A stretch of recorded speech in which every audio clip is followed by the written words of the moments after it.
आज के जो सेशन है उसका जो टॉपिक है वो बेसिकली ऑप्टिक्स है। आप है मेरे साथ, मैं हूँ फिजिक्स गुरु अफसार सिद्दीकी। आज का सेशन बड़ा इंटरेस्टिंग है, बहुत इंपॉर्टेंट है as far as your JEE entrance exam as well as NEET, plus आपके कॉलेज के एग्जाम के पॉइंट ऑफ व्यू से भी बहुत इंपॉर्टेंट है।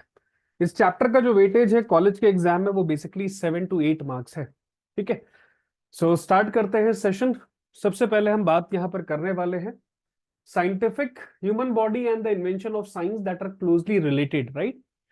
सो देखिएगा, जैसे अगर हम फिस्ट की बात करें तो क्लेंज फिस्ट को हमने रिप्लेस किया है हैमर से। क्लियर है। इसी तरह से हमने लेग को रिप्लेस कर दिया व्हील से। देखिए ये कितना रिलेटेड है। ठीक है। इसी तरह से देखिए हमने रिप्लेस किया है ब्रेन को लैपटॉप या पीसी के साथ, और साथ ही साथ हमने आई को रिप्लेस किया है एक कैमरे के साथ। क्लियर है। ये चीज आपको क्लियर हो गई। तो आज हम बात करने वाले हैं सबसे पहले टॉपिक ह्यूमन आई के बारे में। तो आपको स्क्रीन पर देखिए, ये दिख रही है इमेज, ये है ह्यूमन आई। बेसिकली अगर मैं इसके डायमीटर की बात करूं तो इसका जो डायमीटर होता है वो नियर अबाउट 2.4 सेंटीमीटर होता है। ये इसका डायमीटर है। अब इसके अलग अलग पार्ट्स को हम डिस्कस करेंगे। तो सबसे पहले देखिए, ये जो आपको लेयर दिख रही है, ये वाला पार्ट, इसे हम बोलते हैं कॉर्निया। ये वाला पार्ट थोड़ा सा और क्लियर करेंगे तो ये देखिए, ये है कॉर्निया। ये जो आपको बल्ज दिख रहा है ना, ये है बेसिकली कॉर्निया। तो cornea is nothing but a thin transparent membrane bulging outward. तो इसका बल्ज देखिए किस तरह से है ना। तो ये कहलाता है कॉर्निया। और आगे चलते हैं।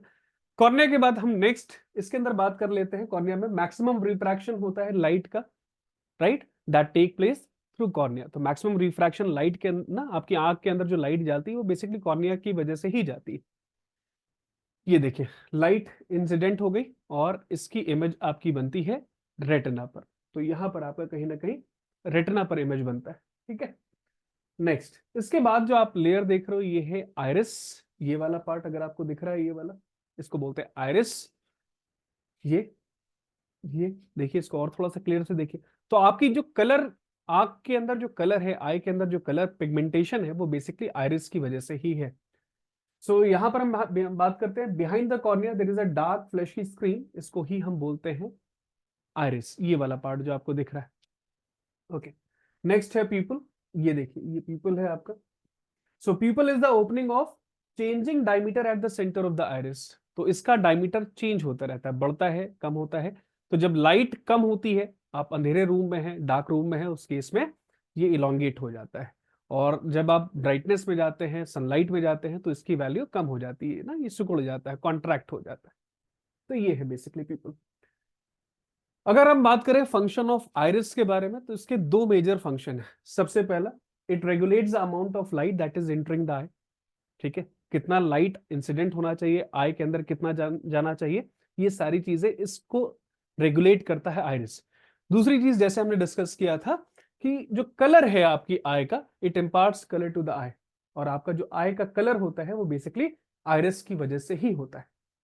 यहां पर देखिए, डे लाइट के टाइम पर आप ऑब्जर्व करिए, डे लाइट के टाइम पर आप इसको ऑब्जर्व करिए, राइट। अभी देखिएगा, नाइट के विजन के टाइम पर अगर आप देखोगे ब्राइट लाइट में, ये जो प्यूपल है वो कॉन्ट्रैक्ट हो जाती है, छोटी हो जाती है ना, इसका डायमीटर कम हो गया। अगर हम लाइट की इंटेंसिटी को कम कर दें, ये देखिए नाइट में, तो नाइट में देखिएगा आपका ये जो एक्सपेंशन हो जाता है ना, ये एक्सपैंड हो रहा है।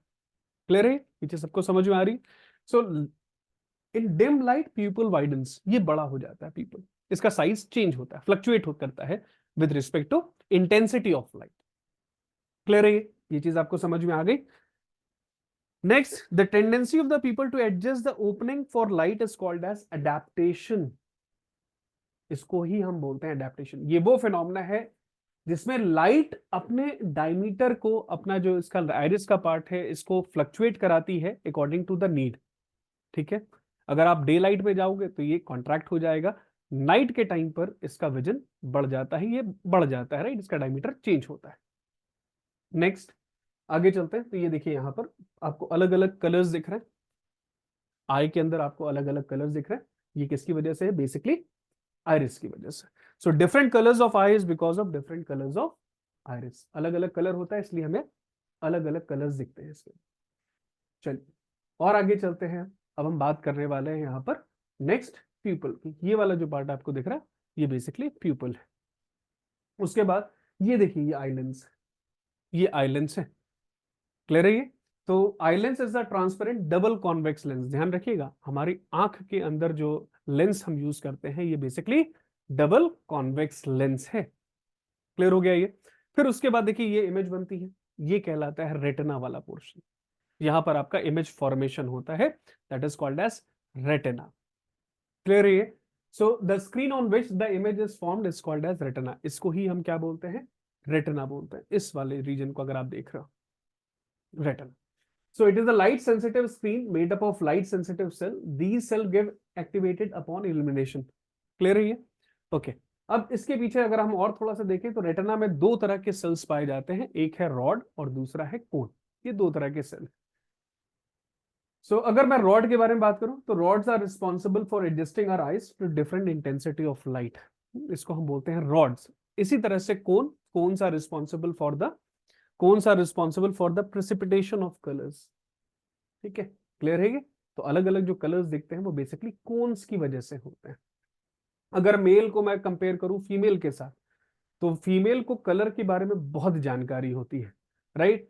अलग अलग शेड्स उनको पता होते हैं। As far as male is concern हम सिर्फ बेसिक कलर ही जानते हैं। हम जानते हैं रेड क्या है, क्लियर? इनको पता होता है मरून क्या है, डार्क रेड क्या है, चेरी रेड क्या है। तो ये ज्यादा अच्छे से डिफरेंशिएट कर पाते हैं। उसका एक रीजन है इनकी आंखों में कोन की वैल्यू ज्यादा होती है, कोन सेल्स ज्यादा होते हैं, इसलिए ये अच्छे कलर्स जल्दी पहचान लेते हैं, राइट? मेल में ये सब चीजें कम होती है। ओके, नेक्स्ट आगे हम बात करते हैं ऑप्टिक नर्व के बारे में। तो ये वो नर्व है जो ब्रेन तक आपने जो भी देखा, तो आपने जो देखा तो उसकी इमेज बनी रेटिना पर। ये इमेज उल्टी बनती है, छोटी बनती है। ऑप्टिक नर्व्स इसे ब्रेन तक लेकर जाती है, इसे रेक्टिफाई करती है, करेक्ट करती है। सेम साइज का ऑब्जेक्ट बनता है, सेम कलर का बनता है। तो ये सारा काम किसका है? ये सारा काम ऑप्टिक नर्व्स का है। So optic nerve carries electric signal to the brain. ठीक है, तो ये सारा सिग्नल ये ब्रेन तक लेकर जाती है ऑप्टिक नर्व। अब यहां पर देखिए ये वाला जो पार्ट आपको दिख रहा है इसको बोलते हैं एक्वस ह्यूमर। ये वाला पार्ट एक्वस ह्यूमर। ये जो आपको दिख रहा है इसको बोलते हैं विट्रियस ह्यूमर। ये कहलाता है विट्रियस ह्यूमर वाला पार्ट। ओके, सो ये है ब्लाइंड स्पॉट। ये वो जगह है जहां पर इमेज नहीं बनती।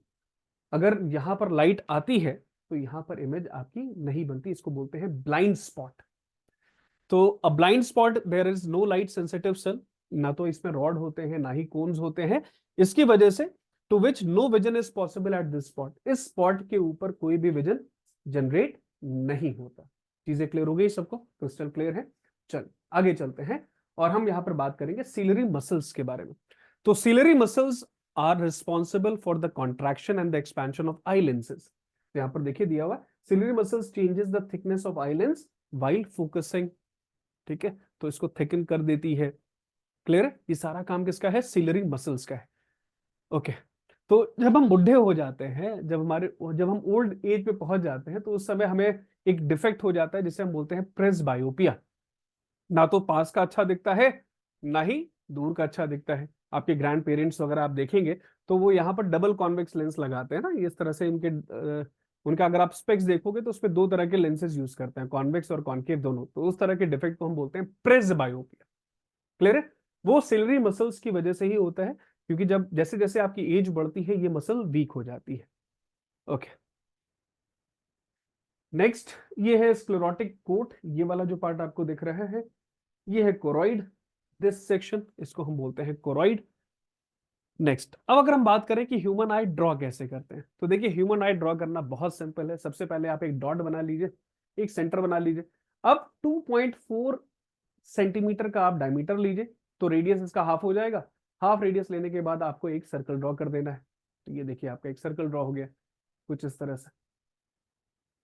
उसके बाद अब 1 mm आपको मार्जिन लेना है और नियर अबाउट 3.3 सेंटीमीटर पर आपको दूसरा रेडियस लेने के बाद एक सर्कल ड्रॉ कर देना है कुछ इस तरह से। ये देखिए आपका एक सर्कल बन गया, बन गया। उसके बाद फिर आप क्या करोगे? फिर यहां पर देखिए हम बना रहे हैं लेंस के बारे में ना, तो ये देखिए आइरिस हमने डिजाइन कर दिया कुछ इस तरह से। ये आपका आई लेंस बन गया, double convex lens. Scenery muscles बन गई।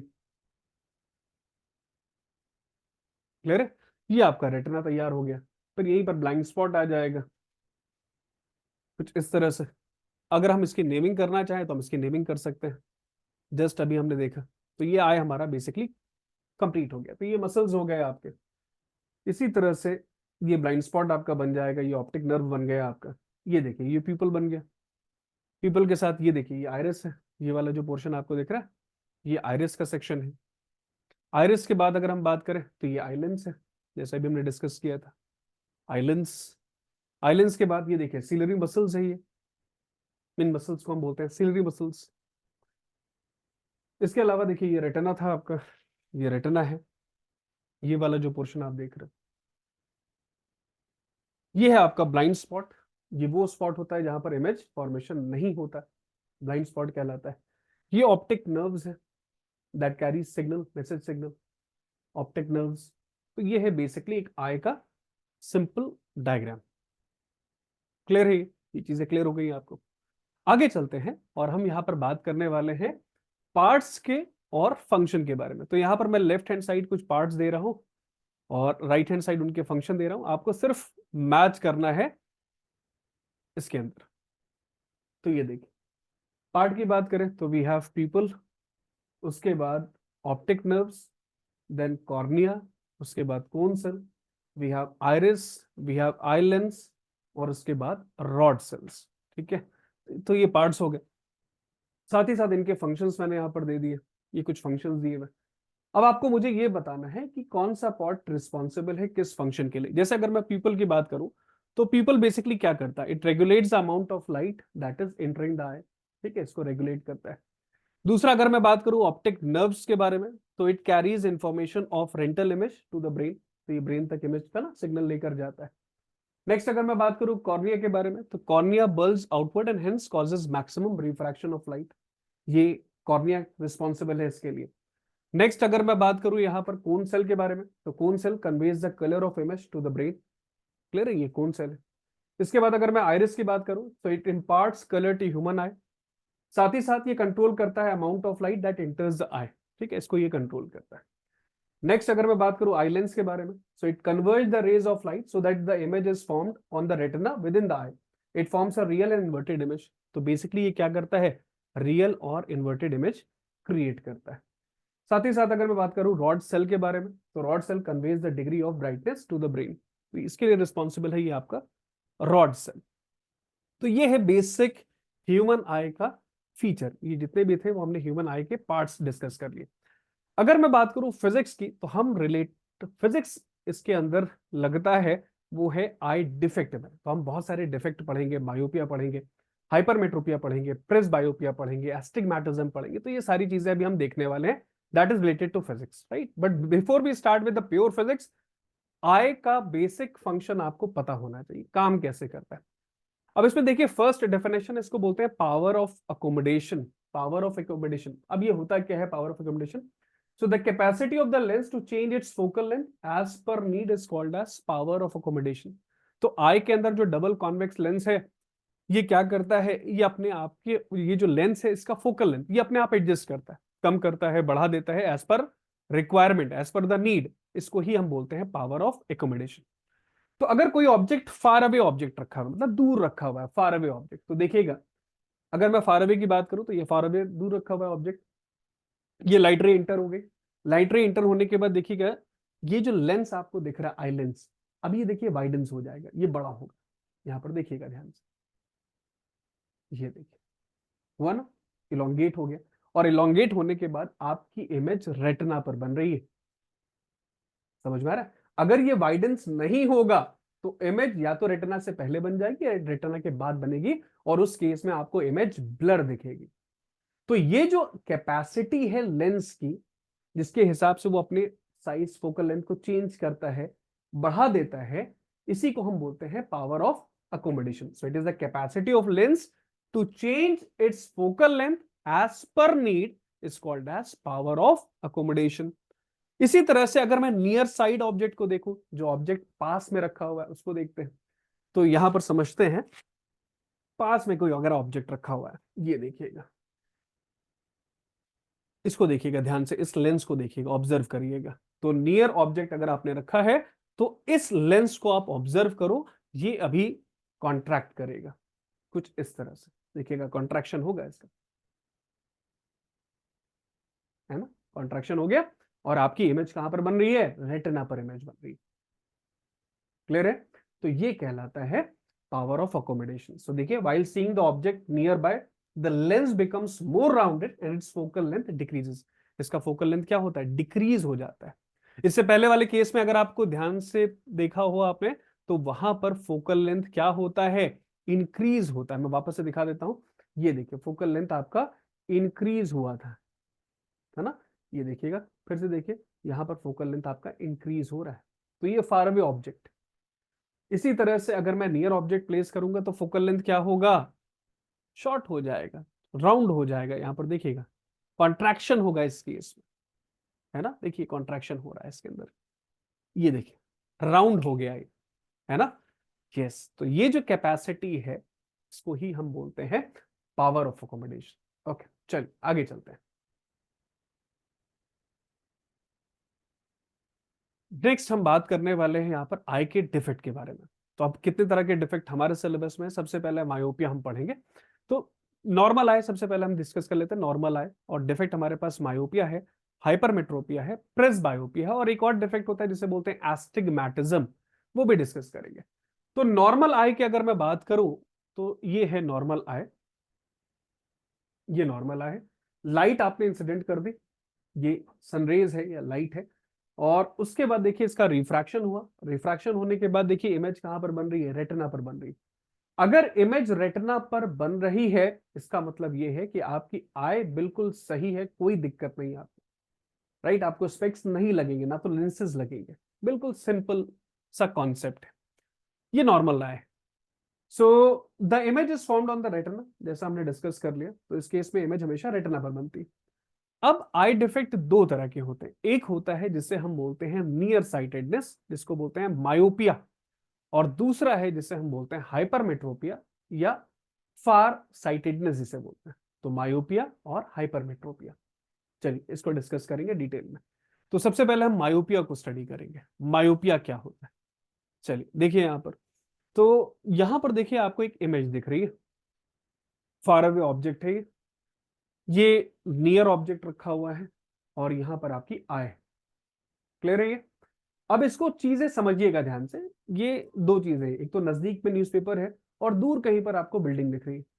तो अगर आपकी आंखों को मायोपिया है, ये डिफेक्ट है, नियर साइटेडनेस है, तो उसमें न्यूज़पेपर जो आपको दिखेगा पेशेंट को, वो बिल्कुल क्लियर दिखता है। ये देखिए, ये पेशेंट का व्यू है, न्यूज़पेपर बिल्कुल क्लियर दिख रहा है, बट ये जो फार अवे ऑब्जेक्ट रखा है, बिल्डिंग रखी है, ये बेसिकली ब्लर है। ये देखिए ब्लर, पास की चीजें एक नंबर बल्ले बल्ले, दूर आपको सिर्फ ब्लर हो जाएगा, राइट, इसी को हम बोलते हैं नियर साइटेडनेस। क्लियर है, ये चीजें समझ में आ गई?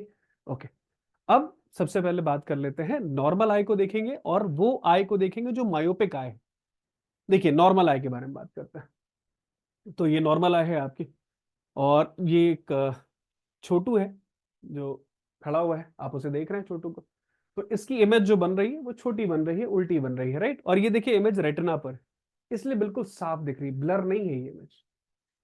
ओके, अब डिफेक्टेड आई में देखते हैं, अगर वो पर्सन जिसको मायोपिया है तो क्या होगा, वहां पर इमेज कहां पर बनेगी, तो देखिए इसी छोटू की इमेज बन रही है, ये देखिएगा, अभी इसी छोटू की इमेज बनेगी यहां पर, ये देखो, है ना। यानी कि लाइट पहले ही कन्वर्ज हो रही है, बिफोर रेटिना इमेज बन रही है, बिफोर रेटिना। और ये इमेज कैसी बन रही है, ब्लर बन रही है ना। रेटिना से पहले ही लाइट कन्वर्ज हो रही है और इमेज कैसी बन रही है, ब्लर बन रही है। तो इसे ही हम बोलते हैं near sightedness. So the light rays from a distant object arriving at the eye lens get converge at a point in front of retina. Retina से पहले ही लाइट रे कन्वर्ज हो जाती है और इमेज आपकी बनती है ब्लर। क्लियर है, ये कॉन्सेप्ट सबको समझ में आ गया मायोपिक आई का।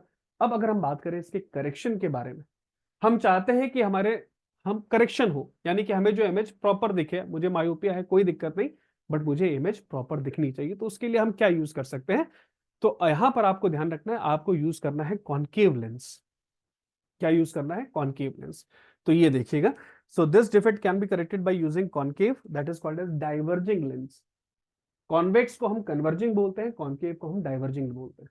तो डाइवर्जिंग लेंस यूज करेंगे ऑफ अप्रोप्रिएट फोकल लेंथ। अब इसकी वजह से क्या हो रहा है, इसकी इमेज वजह से क्या हो रहा है कि देखिए आपकी जो इमेज बन रही है वो रेटिना पर बन रही है और बिल्कुल साफ बन रही है, इसमें कोई भी ब्लरनेस नहीं है, ब्लर नहीं है, बिल्कुल क्लियर इमेज आपकी बन रही है।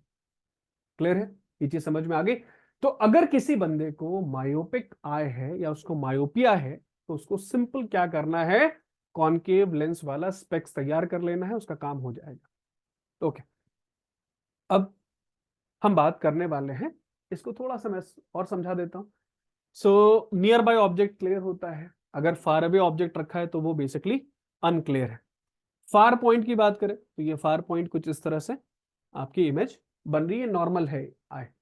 उसके बाद हम यहां पर देख लेते हैं कि light ray from distant object get converge at a point in front of the retina.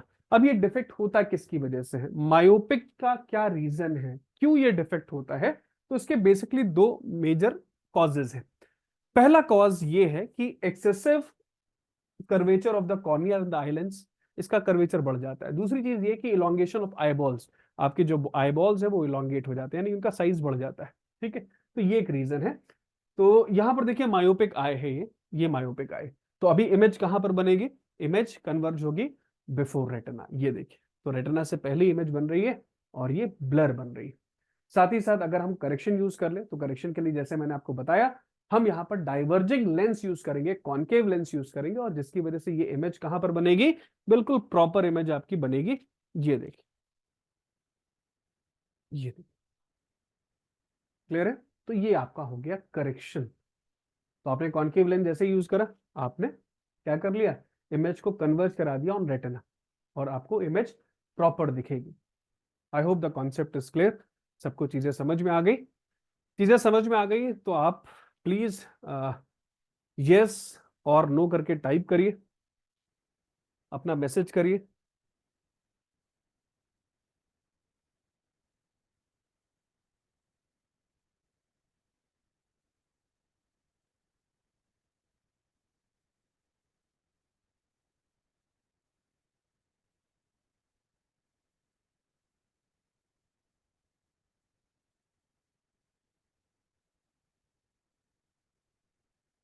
Sir 6 बजे तक लो।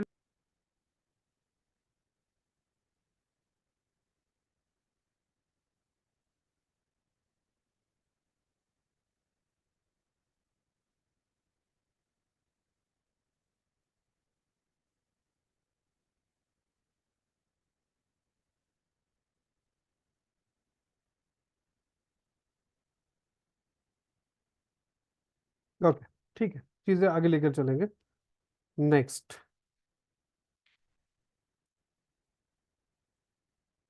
ओके, आगे चलते हैं। नेक्स्ट डिफेक्ट के बारे में बात करते हैं। नेक्स्ट हम बात करने वाले हैं हाइपरमेट्रोपिया के बारे में, right. Next defect that is called as hypermetropia, इसे ही हम बोलते हैं फार साइटेडनेस। अब एक एग्जांपल से समझते हैं। तो ये फार अवे ऑब्जेक्ट है और यहां पर देखिए न्यूज़पेपर मैंने प्लेस किया, ये नियर ऑब्जेक्ट और ये आपका आई है।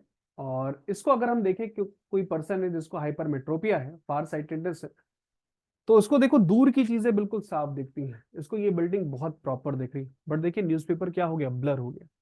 यानी कि नियर जो भी ऑब्जेक्ट होगा वो ब्लर हो जाएगा, दूर का बहुत प्रॉपर दिखेगा।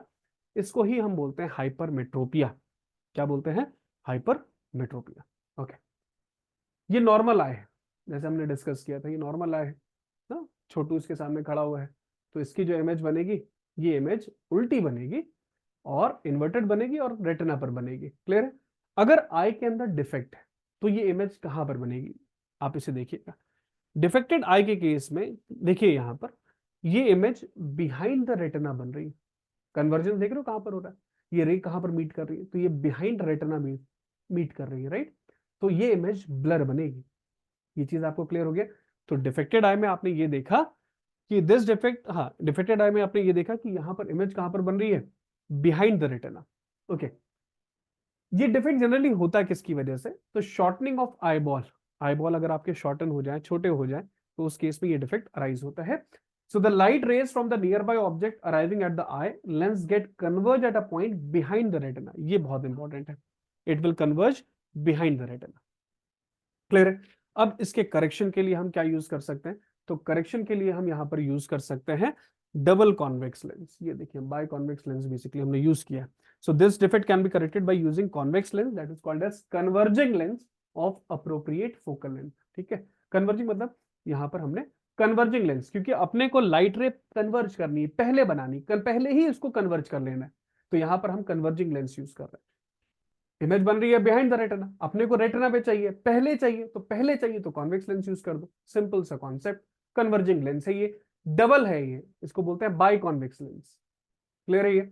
ओके. तो अगर मैं यहां पर बात करूं तो नियर ऑब्जेक्ट आपका अनक्लियर होगा, फार ऑब्जेक्ट आपका क्लियर होता है. ठीक है. अब इसको वापस से समझ लेते हैं.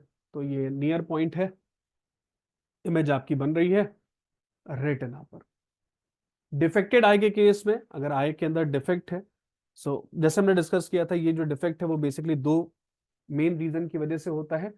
फर्स्ट, आई बॉल फ्लैटन्स हो जाएंगे. दूसरी चीज, curvature of cornea and the eye lens decreases.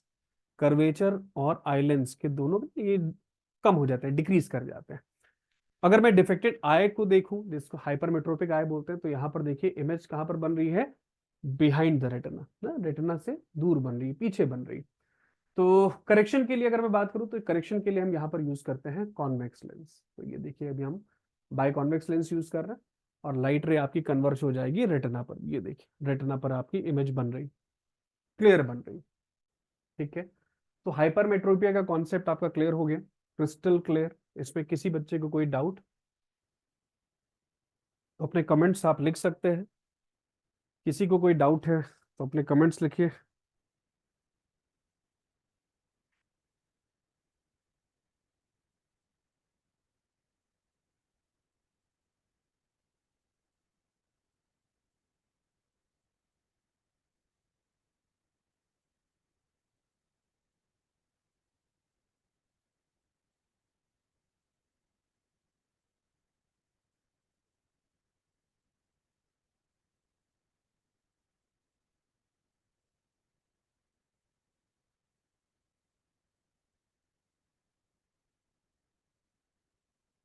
Okay, चलिए आगे चलते हैं.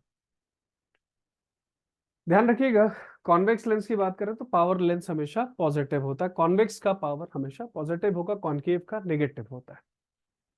नेक्स्ट हम बात करने वाले हैं प्रेस बायोपिया के बारे में. ना तो पास का साफ दिखता है, ना ही दूर का साफ दिखता है, इसको बोलते हैं प्रेस बायोपिया. चलिए इसको डिस्कस करते हैं. Presbyopia, old age problem, far away object clear, near away object unclear. Old age problem है above 40 years. So muscles near the eye lens loses their ability to change its focal length. जैसे हमने discuss किया था, ciliary muscles आपके week हो जाते हैं. Contraction का जो है ना टेंडेंसी होती है, पावर होती है, वो आपकी वीक हो जाती है. नियर पॉइंट अगर हम बात करें तो नियर पॉइंट का मतलब होता है LDV, least distance for distinct vision. ये नॉर्मल ह्यूमन आई के लिए 25 सेंटीमीटर. अगर 25 सेंटीमीटर तक कोई चीज रखी है, मैं उसे पढ़ पा रहा हूं, तो मुझे स्पेक्स की जरूरत नहीं है. राइट, हमारी आंखें बिल्कुल प्रॉपर है. अगर नहीं है, आपको ब्लर दिखता है, तो आपको फिर स्पेक्स लगते हैं. तो नियर पॉइंट 25 सेंटीमीटर, ये शिफ्ट हो जाता है, शिफ्ट फार्दर फ्रॉम द आई ना, इसकी वैल्यू बढ़ जाती है नियर पॉइंट की. करेक्शन की बात करें तो कॉन्वेक्स लेंस यूज करते हैं. बेसिकली इसके अंदर हम जनरली डबल कॉन्वेक्स लेंस, या हम जिसे बोल सकते हैं बायफोकल लेंस यूज करते हैं. Okay. So some people develop a combination of myopia and hypermetropia in which they are not able to see a nearby object as well as far object. ना तो पास का साफ दिखता है, ना ही दूर का साफ दिखता है. तो इस पर्टिकुलर केस में हम बाइफोकल लेंस यूज करते हैं. ये बाइफोकल लेंस. तो बाइफोकल लेंस में दो चीजें होती हैं. अपर पार्ट कॉन्केव होता है, ये मायोपिया को करेक्ट करता है. जबकि लोअर सेक्शन, ये जो आपको दिख रहा है, ये वाला जो लोअर पार्ट आपको दिख रहा है, ये बेसिकली कॉन्वेक्स है और ये करेक्ट करता है हाइपरमेट्रोपिया को. अपर पार्ट कॉन्केव है, मायोपिया को करेक्ट करता है. लोअर पार्ट कॉन्वेक्स है और ये कन्वर्ट ना, इसकी केयर किसकी करता है? हाइपरमेट्रोपिया की केयर करता है. ठीक है, क्लियर है ये? ओके. तो now distinguish between myopia and hypermetropia. जैसे अभी हमने बात की थी मायोपिया और हाइपरमेट्रोपिया के बारे में. So myopia, a person can see near by object clearly. Hypermetropia की अगर बात करें तो person can see far away object clearly.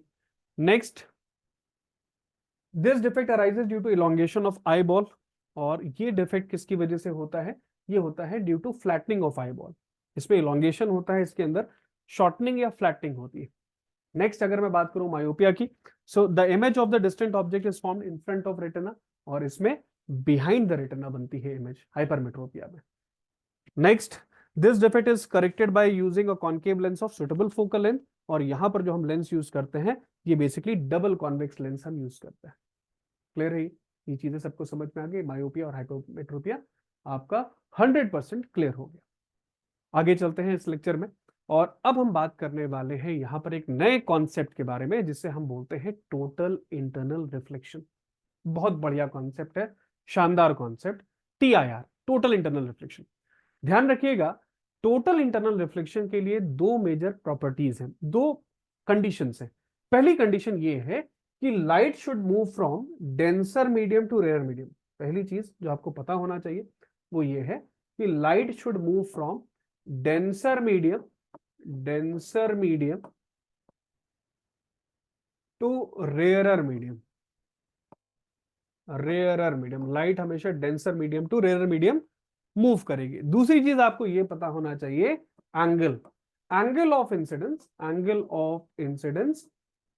Of incidence should be greater than critical angle. Angle of incidence हमेशा किससे ज्यादा होना चाहिए, क्रिटिकल एंगल्स। अगर ये दो कंडीशंस हैं तभी आपका TIR होगा। ठीक है, पहला क्या है, light should move from denser medium to rare medium, और दूसरा क्या है, angle of incidence should be greater than critical angle, that is IC, critical angle. चलिए, TIR, राइट। चलो यहां पर देखो एक छोटा सा एक डायग्राम से चीजें जल्दी समझ में आएंगी आपको। तो ये एक एक्वेरियम आपको दिख रहा है, ठीक है, आपने यहां पर कहीं पर बल्ब यूज करा है, तो अभी मैं एक बल्ब लगाऊंगा यहां पर, और यहां से लाइट को मैं इंसिडेंट कराऊंगा। तो लाइट वाटर से एयर में जा रही, that means from denser medium to rare medium. फिर से सुनिए, लाइट कहां से कहां जा रही, लाइट डेंसर मीडियम से रेयर मीडियम में जा रही है। तो ये देखिए, लाइट को यहां पर हमने एक बल्ब लगाया, और ये देखिए लाइट डेंसर टू रेयर जा रही। अब अलग अलग केसेस यहां पर हम ऑब्जर्व करते हैं। सो ये लाइट रे देखिए सीधे जा रही है, उसके बाद ये थोड़ा सा बेंट हो रही है ना, और फिर ये देखिए मैक्सिमम बेंडिंग यहां पर शो कर रही है। तो फर्स्ट केस में आपको ये ध्यान रखना है, अगर हम नॉर्मल ड्रॉ कर दें तो these are the normal lines, और यहां पर हम ऑब्जर्व करेंगे। तो when the light is incident normal to the surface, it will bend undeflected, right, undeviated ये मूव करती है। इस डायग्राम को वापस से देखिए ध्यान से। अगर लाइट को हम अगर लाइट को इंसिडेंट करते हैं नॉर्मल टू द सरफेस, ये light ray is incident normal to the surface, so it will bend undeflected, straight जाती। अब हम लाइट को किसी पर्टिकुलर एंगल पर बेंड करा रहे हैं, ठीक है, ये देखो, तो क्या होगा, डेविएशन होगा, लाइट विल मूव ना, रिफ्रैक्शन होगा, और साथ ही साथ डेविएशन भी होगा, लाइट अपने पार्ट से डेविएट करेगी। तो आपको इस तरह से ध्यान रखना है ड्रॉ का कॉन्सेप्ट, ड्रॉ, आप इसको ऐसे याद कर लो, ड्रॉ। सो ड्रॉ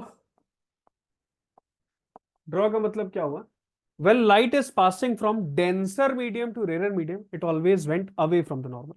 इसको वापस से सुनिए, जब भी लाइट डेंसर टू रेरर जाती है, from denser to rarer, it always went away from the normal ना, अवे फ्रॉम द नॉर्मल। तो लाइट यहां पर देखिए वाटर है, वाटर क्या है, डेंसर मीडियम है, और एयर है, ये एयर क्या है, ये एयर यहां पर रेरर मीडियम। लाइट डेंसर से रेयर में जा रही है तो इसकी बेंडिंग होगी, और ये बेंडिंग कहां होगी, अवे फ्रॉम द नॉर्मल ना, away from the normal. Clear है ये, ओके। उसके बाद देखिए नेक्स्ट, अब हम क्या कर रहे हैं, इस पर्टिकुलर केस में देखिएगा ध्यान से, यहाँ पर पार्शियल रिफ्लेक्शन हो रहा है, लाइट अंदर भी वापस आ रही, रिफ्रैक्शन है साथ ही साथ रिफ्लेक्शन भी है, एंगल कितना है 30 डिग्री। क्लियर है, ये चीज समझ में आ गई। एक पर्टिकुलर एंगल पर, अब ये थोड़ा सा एंगल देखिए मैंने बढ़ा दिया 35 डिग्री, और मैंने देखा ये कि ये बेंडिंग और it will bend away from the normal ना, ये बेंडिंग और बढ़ गई। अगर मैं यहां पर देखो, एंगल ऑफ इंसिडेंस 30 था, तो एंगल ऑफ रिफ्रैक्शन कितना था 50। अब एंगल ऑफ इंसिडेंस कितना है 35, तो एंगल ऑफ रिफ्रैक्शन हमने देखा ये 70 हो गया, इसका मतलब बेंडिंग बढ़ रही है, ये बेंडिंग और बढ़ रही है ना, it is bending towards the surface. अब इस एंगल को मैं और बढ़ाऊंगा, 35 था, चलो 40 करते हैं, 40 करते हैं। तो 40 पर मैंने ये देखा कि light ray is passing touching the boundary of the media, है ना। इसको हम बोलते हैं ग्रेजिंग इमर्जेंस ऑफ लाइट। ये जो कॉन्सेप्ट आप देख रहे हो, जब लाइट मूव करती है touching the boundary of the media, इसको हम बोलते हैं grazing emergence of light. Grazing emergence of light, grazing emergence of light, that means touching the boundary of the media, light is moving touching the boundary of the media, that is called as grazing emergence of light. Okay, और ये जो angle of incidence आपने देखा है ये वाला 40 degree, इसी को हम बेटा बोलते हैं क्रिटिकल एंगल, आईसी से लिखते हैं। इसे हम क्या बोलेंगे? क्रिटिकल एंगल, आईसी से डिनोट करते हैं। अब जैसे ही मैं एंगल क्रिटिकल एंगल से ज्यादा रखूंगा तो क्या होगा वो समझते हैं। जैसे ही आपने एंगल क्रिटिकल एंगल से बढ़ा दिया तो क्या होगा वो देखते हैं। उस केस में देखिएगा लाइट उसी मीडियम में वापस आ जाती है यहां पर, इसको हम समझेंगे। ये देखिए angle greater than critical angle है ना, 40 से ज्यादा है, तो लाइट देखो is will move, will strike the boundary and will reflect back in the same medium. Light strike करेगी सेकेंड मीडियम को, उसके बाद क्या होगा? रिफ्लेक्शन होगा, ये वापस से उसी मीडियम में लौट आएगी, है ना। तो इस फिनोमेना को ही हम बोलते हैं TIR, that is called as total internal reflection. I repeat, वापस से मैं समझा देता हूं, उसको समराइज कर देता हूं, सम अप कर देता हूं 1 मिनट में, समझिएगा, बहुत सिंपल सी चीज। टोटल इंटरनल रिफ्लेक्शन वो प्रोसेस है जिसमें लाइट को डेंसर मीडियम से डाला जाता है रेयर मीडियम में, बट लाइट डेंसर से रेयर में नहीं जाती, वो बाउंड्री को स्ट्राइक करने के बाद सेम डेंसर मीडियम में वापस आ जाती है। तो ये जो फिनोमेना है इसी को हम बोलते हैं TIR। जिस एंगल पर लाइट टच करती है बाउंड्री को उसे हम बोलते हैं क्रिटिकल एंगल, इसको हम बोलते हैं grazing emergence of light. Light will move touching the boundary of the medium. Critical angle से ज्यादा अगर एंगल है तभी आपका TIR होगा, अदरवाइज TIR नहीं होता। उस केस में पार्शियल रिफ्लेक्शन होता है और रिफ्रैक्शन हो। ठीक है, क्लियर हुआ आपको? ये सारी चीजें क्लियर हो गई? ओके, आगे चलते हैं। तो यही है TIR, टोटल इंटरनल रिफ्लेक्शन। अब एक छोटा सा एक्सपेरिमेंट यहां पर किया गया TIR को समझाने के लिए। तो ये देखिए यहां से लाइट रे को इंसिडेंट हमने किया, ये ग्लास कंटेनर है, एक्वेरियम है बेसिकली, ये लेजर लाइट। तो जैसे ही आपने लेजर लाइट को स्ट्राइक किया तो यहाँ पर देखिए क्या हो रहा है, लाइट देखो रिफ्रैक्ट कर रहा है। After touching the boundary of the second media light refract हो जा रहा है, हो रहा है ना, देखो रिफ्रैक्शन हो रहा है। और रिफ्रैक्शन होने के बाद लाइट बाहर नहीं जा रहा, उसी मीडियम में वापस आ गया, तो ये कहलाता है TIR। तो ray of light getting reflected from the surface of water, और ये जो फिनोमेना आप देख रहे हो इसी को हम बोलते हैं बेसिकली TIR। ठीक है, अब इसके बहुत मजेदार एप्लीकेशंस हैं, उनको हम डिस्कस करेंगे। इसमें सबसे बढ़िया जो एप्लीकेशन है वो है मिराज का। ये देखिए मिराज का, आप कभी डिजर्ट एरिया में जाएंगे तो ये बहुत कॉमनली आपको देखने को मिलेगा। ठीक है, इसको बोलते हैं मरीचिका हिंदी में, और ये मिराज का कॉन्सेप्ट है। तो यहां पर देखिएगा आप कैमल पर बैठे हुए और आप इस ट्री को ऑब्जर्व कर रही है, आपके सामने ट्री है ना, ये ट्री है, आप इसको ऑब्जर्व कर रहे हैं। सो अब क्योंकि देखिए यहां पर ये एटमॉस्फेयर है, मैं इस एटमॉस्फेयर को अलग अलग लेयर्स में डिवाइड करूंगा अकॉर्डिंग टू देयर डेंसिटी। चलिए डिवाइड करते हैं यहां पर। तो ये देखिए ये एटमॉस्फेयर को मैंने डिवाइड किया है according to density, right. Okay, obvious सी बात है, ये ज्यादा हॉट होगी, सैंड है, तो इसके ऊपर जो एयर होगी वो हॉट होगी, और हॉट होने के बाद वो राइज कर जाती है, यानी कि यहां पर एक रेयरर मीडियम जनरेट हो जाता है। ऊपर यहां पर जो हवाएं हैं, राइट, विंड है, वो ठंडी है, तो ये डेंसर मीडियम जनरेट करती है, क्योंकि यहां पर डेंसिटी ज्यादा है, यहां पर डेंसिटी कम है। फिर से सुनिएगा, हम यहां पर बात कर रहे हैं ड्राइनेस के बारे में, हॉटनेस के बारे में। तो ये सैंड है, तो सैंड गर्म जल्दी होती है, हॉट है, और इसके ऊपर जो एयर है वो बेसिकली क्या होगी, लाइट होगी। लाइट होने के बाद वो ऊपर चली जाएगी, तो यहाँ पर एक रेयर मीडियम जनरेट होता है। ऊपर की बात अगर हम करें, ऊपर वाली लेयर्स की बात करें, तो यहाँ पर टेम्परेचर कम है, राइट, मॉइस्चर कंटेंट ज्यादा है, तो ये डेंसर मीडियम, नीचे वाला रेयर और ऊपर वाला डेंसर। अब आप क्या कर रहे हो, अब आप इस ट्री को ऑब्जर्व कर लो। क्लियर है ये? चलिए, तो लाइट रे जा रही है, वो स्ट्राइक कर रही है इस ट्री को स्ट्राइक करने के बाद ये रिफ्लेक्ट होगी, देखिएगा अभी ये कुछ रिफ्लेक्शन हुआ। तो light is passing from denser medium to rare medium, light denser से रेयर में जा रही है, सो किस साइड बेंडिंग होगी? Away from the normal. If light is passing, if light is moving from denser medium to rarer medium, it will bend away from the normal, right? तो ये away from the normal bend होगी कुछ इस तरह से। Same is the case, यहाँ पर normal draw कर दिया, ये देखिए और बेंडिंग होगी। फिर मैं यहाँ पर नॉर्मल ड्रॉ कर रहा हूँ, ये बेंडिंग और बढ़ रही है, बढ़ रही है, और यहाँ पर फाइनली आप इसको ऑब्जर्व कर पा रहे हो। क्लियर है ये? अगर मैं इसको पीछे लेकर आऊं, क्योंकि इमेज बनेगी यहाँ पर, तो मैं इसको पीछे देखो सस्पेंड करूंगा। तो जैसे ही मैंने इसको पीछे की तरफ सस्पेंड किया, तो मैंने ये देखा कि मुझे ये जो ट्री है वो उल्टा दिख रहा है ना? ट्री उल्टा दिख रहा है। साथ ही साथ ये जो आपको स्काई दिख रहा है, इसका रिफ्रैक्शन, राइट, इसका प्रतिबिंब, इसकी इमेज आपको दिख रही है। तो आपको देखिए कितना बढ़िया लग रहा है, राइट? हल्का सा ब्लू शेड है, इन्वर्टेड ट्री आपको दिख रहा है। तो ये जो कॉन्सेप्ट है, इसी को हम बोलते हैं मिराज, और ये ऑब्जर्व जनरली हम करते हैं डिजर्ट वाले एरिया में। ठीक है, I hope the concept is clear, सबको चीजें समझ में आ गई। ओके, आप कमेंट कर सकते हैं।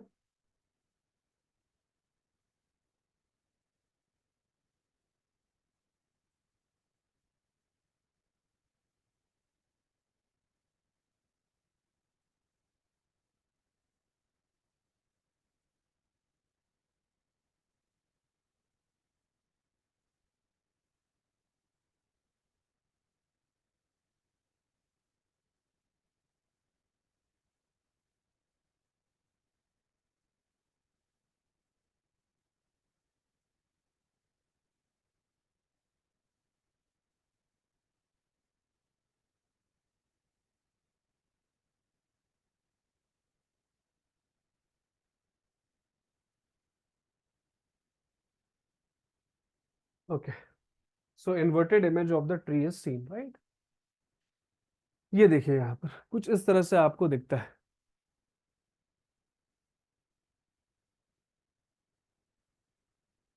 So the water that you can see is actually the reflection of blue sky on the ground due to mirage. Clear है ये चीज समझ में आ गई आपको? ओके, ये देखिए कुछ इस तरह से।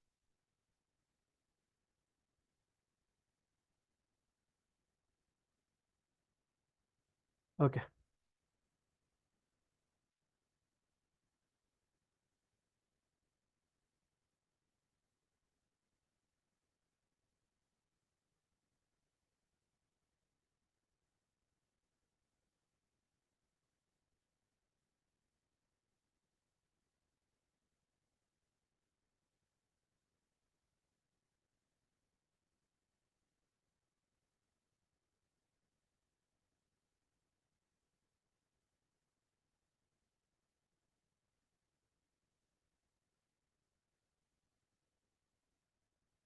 चलिए आगे चलते हैं हम लोग।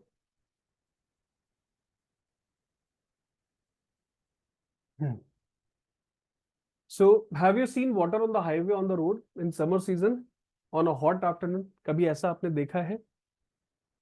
देखा है? तो ये भी कहीं ना कहीं रिस्पॉन्सिबल है, या ये एप्लीकेशन है टीआईआर का। साथ ही साथ आपने इसके अंदर टीआईआर के लिए जैसे हमने बात की थी कि दो कंडीशंस हैं। पहली condition, light should travel from denser medium to rare medium, और दूसरा, light should hit an angle greater than critical angle. ठीक है, एंगल ऑफ इंसिडेंस हमेशा क्रिटिकल एंगल से ज्यादा होना चाहिए, तभी आपका टीआईआर होता है। हाँ, इसमें एक चीज मुझे और बतानी है, ब्रिलियंस ऑफ डायमंड। डायमंड का जो चमकना है, डायमंड जो चमकता है वो भी बेसिकली टीआईआर की वजह से होता है। इसको देख लेते हैं, इस कॉन्सेप्ट को देखिए, डायमंड वाले कॉन्सेप्ट को। तो मान लेते हैं ये हमारे पास एक डायमंड है, और लाइट को आपने इंसिडेंट किया, यहां से लाइट को आपने कुछ इस तरह से इंसिडेंट किया। क्लियर है? अब क्या होगा, यहाँ पर रिफ्रैक्शन होगा, होगा ना, रिफ्रैक्शन होगा। अब ये एंगल है, इसको बोलते हैं एंगल ऑफ इंसिडेंस। अगर मैं यहाँ से एक नॉर्मल ड्रॉ कर दूं, तो ये कहलाता है एंगल ऑफ इंसिडेंस, ये वाला जो एंगल आपका बन रहा है। अब मैंने आपको बताया कि टीआईआर के लिए दो कंडीशन है। पहली कंडीशन क्या है, light should move from denser to rare. तो ये डेंसर मीडियम है और ये रेयर मीडियम है, तो लाइट डेंसर टू रेयर जा रही है। दूसरी चीज जो आपको पता होना चाहिए, angle of incidence should be greater than critical angle. Angle of incidence किससे ज्यादा है? क्रिटिकल एंगल से ज्यादा है। तो जब भी ये एंगल क्रिटिकल एंगल से ज्यादा होता है, उस केस में क्या होगा? टीआईआर। यानी कि जैसे ये लाइट इसको स्ट्राइक करेगी इस सरफेस को, ये वापस से रिफ्लेक्ट हो जाएगी, कुछ इस तरह से हो जाएगी। फिर उसके बाद रिफ्लेक्शन होगा, फिर उसके बाद रिफ्लेक्शन होगा। तो मैं ये देख रहा हूं कि ये जो लाइट है वो आपकी बाहर निकल ही नहीं पा रही डायमंड से, और वो बार बार सरफेस को स्ट्राइक करती है, रिफ्लेक्ट हो जाती है। तो जिस टाइम वो इस सरफेस को स्ट्राइक करेगी ये सरफेस ग्लो हो जाएगा, बाकी के सारे डिम हो जाएंगे। एज सुन एज जैसे ये इसको स्ट्राइक करेगा तो ये ग्लो करेगा, बाकी के सारे डिम हो जाएंगे। तो इस तरह से डायमंड एक बार चमकता है, राइट, ग्लो करता है, और एक बार डिम हो जाता है, फिर ग्लो करता है, फिर डिम हो जाता है। ठीक है, ये है सिंपल सा कॉन्सेप्ट डायमंड का। That is also based on TIR concept. I hope the concept is clear, ये चीजें बिल्कुल समझ में आ गई आपको। ओके, सो ये है बेसिकली लेक्चर नंबर 1 ऑप्टिक्स का, जो मैंने आज आपको आज हमने डिस्कस किया। नेक्स्ट सेशन में हम मिलेंगे, इसी को आगे कंटिन्यू करेंगे। ठीक है।